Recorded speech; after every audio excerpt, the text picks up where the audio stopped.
قادیانیوں کا ایک اور اٹکل طریقہ واردات تھا، اور یہ طریقہ واردات بہت پرانا ہے۔ سورت آل عمران کی ابتدائی آیتیں ذوق والے حضرات ضرور دیکھ سکتے ہیں جا کر، ان کا شان نزول کیا ہے۔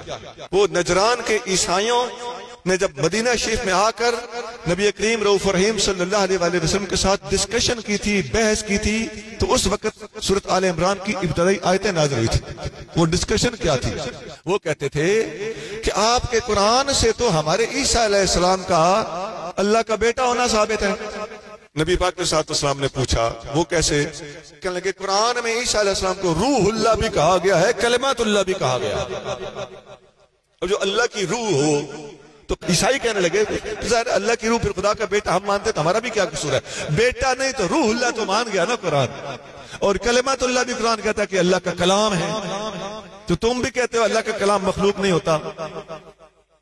یہ عیسائیوں کے وہ سوالات یہ اس زمانے میں کچھ ماڈرن شیپ دے کر ان سوالات کو یہ اٹھا رہے ہیں۔ میں ساری صورتحال آپ کے سامنے رکھ رہا ہوں۔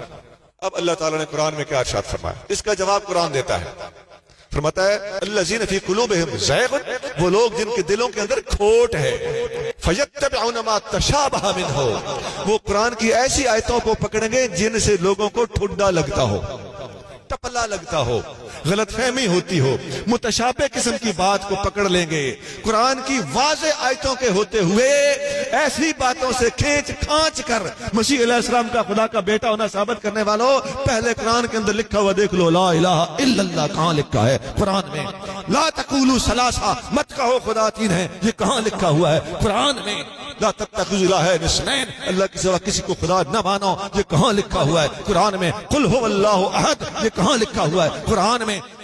اللہ تعالیٰ نے یہ ساری باتیں اس ایک آیت کے اندر سمو دی کہ الذین فی قلوبہم زیغ فیتبعون ما تشابہ منہ، جن کے دلوں میں کھوٹ ہوتا ہے وہ اس قسم کی اٹکلیں کر کے کھینچ کھونچ کے اپنا مسئلہ، اپنا موقف، اپنا نظریہ، اپنا عقیدہ ثابت کرنے کے لیے فریب کاریاں کرتے رہتے ہیں۔ میرے محبوب قرآن کے صاف لفظ ہم نے الگ اتار دیے ہیں، ان کا مفہوم لیا جائے، ان کا مطلب ان کی روشنی میں سمجھا جائے، نہ کہ ان کی روشنی میں ان کا مفہوم سمجھا جائے۔ تصریحات کے ہوتے ہوئے تصریحات پر اعتماد کیا جاتا ہے، اور جو چیزیں سمجھنے کی ہوتی ہیں تصریحات کے ماتحت رکھ کے ان کو انڈرسٹینڈ کیا جاتا ہے۔ اب جب قرآن کی آیت ہے اور یہ پس منظر بھی اس کا یہی ہے کہ یہ چونکہ چنانچہ کا چکر نہ چلاؤ، ہم نے تو صاف کہہ دیا ہے قل هو اللہ احد، اور اس طرح کی بہت سی آیتیں جو میں ابھی آپ کے سامنے پڑھ چکا ہوں، تو ہمیں اصول مل گیا۔ یاد رکھیے اہل اسلام نے 1400 سال سے قرآن کے نزول سے لے کے حضور کی حدیثوں تک نبی پاک صلی اللہ علیہ وسلم خود بخاری مسلم میں آپ کا ارشاد موجود ہے کہ اس قسم میں جب لوگوں کو دیکھو تو یاد رکھنا، قرآن کی اس آیت کو سامنے رکھ کے ان سے ڈسکس کرنا کہ واضح الفاظ کے ہوتے ہوئے فریب کاریاں کرتے ہو۔ اسی کو میں اگر مگر اگرچہ مگرچہ چونکہ چنانچہ یہ کہہ رہا ہوں۔ اس کی اور بے شمار مثالیں ہیں۔ دنیا کے ہر مذہب نے قرآن کے ساتھ یہ فراڈ کیا۔ دیکھیے یہ جو حیات مسیح کے حوالے سے جتنی یہ باتیں کرتے ہیں، نجران کے عیسائیوں کے سوال کے جواب میں جو کچھ قرآن نے بتایا ہے اسی کی روشنی میں قادیانیوں کی یہ ساری یکڑ بازیاں فیل ہو جاتی ہیں۔ ہندو کیا کہتا ہے؟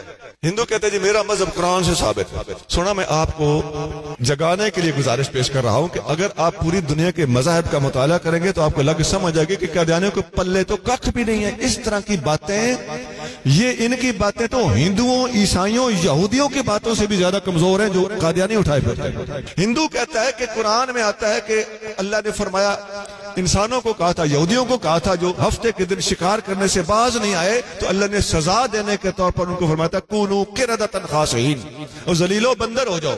اب ہندو مسلمانوں پہ اعتراض کرتا ہے کہ انسان بندر بن سکتا ہے، تو ہندوؤں کا جو عقیدہ تناسخ کا ہے کہ انسان پہلے جیون میں انسان ہوتا ہے، دوسرے جیون میں اپنے کردار کے مطابق کتا بلا گھوڑا ہوتا ہے، اور اچھا کردار ہو تو کسی اوتار کی شکل میں، ولی کی شکل میں، وہ ولی کو اوتار کہتے ہیں، وہ دوبارہ ری اپیئر ہوتا ہے۔ تو سونا یہ جو ہندو نے دلیل دی ہے، تیری دلیل اس سے بھی کمزور ہے۔ قرآن سے وہ بھی اپنے مسلک ثابت کرنے، مذہب ثابت کرنے کی ناکام کوشش کر رہا ہے، لیکن تھوڑی سی بات سے بات کھل جاتی ہے کہ ایک لفظ کا ٹوسٹ تھا، تم نے نسخ بنا ڈالا، وہ نسخ نہیں ہے، وہ مسخ ہے۔ بس نون کے بجائے میم لگی، ساری بات کلیئر ہوگی۔ مسخ ہونا ہوتا ہے چہرہ بدل جانا، اسی بندے کا بیٹھے بیٹھے چہرہ بدل جانا، اور اور مر کے دوبارہ جم کے نئے جیون میں نئے روپ میں آنا. اور تم نے مسخ کو نسخ کیسے بنا ڈالا, انسان بناؤ. تو مرزا قادیانی صاحب بھی اسی طرح کرتے ہیں. میں صاحب توہین کے انداز میں کہہ رہا ہوں. تو یہ اسی طرح کی باتیں کرتے ہیں کہ کوئی لفظ مل گیا اور کوئی کسی کا کوئی قول, اس قول کو بھی کوئی سند کوئی نہیں, اگر ہے تو اس کا مفہوم وہ نہیں جو انہوں نے لیا ہوا ہے.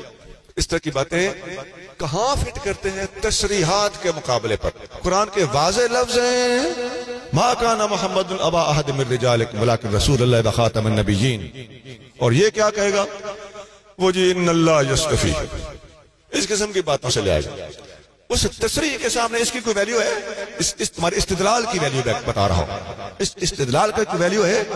آیت تو آیت ہے, لیکن واضح لفظوں کے ہوتے ہوئے اٹکل سے استدلال کرنا محض ہندوؤں والی بدماشی ہے, محض عیسائیوں اور نجران کے آنے والے وفد والی بدماشی ہے. یہ قرآن کے سامنے اور مسلمانوں کے زندہ ہوتے ہوئے یہ بدماشیاں نہیں چلیں گی. حضور کے غلام ابھی زندہ ہیں, انشاءاللہ تعالی تمہیں منہ توڑ جواب دیا جائے گا.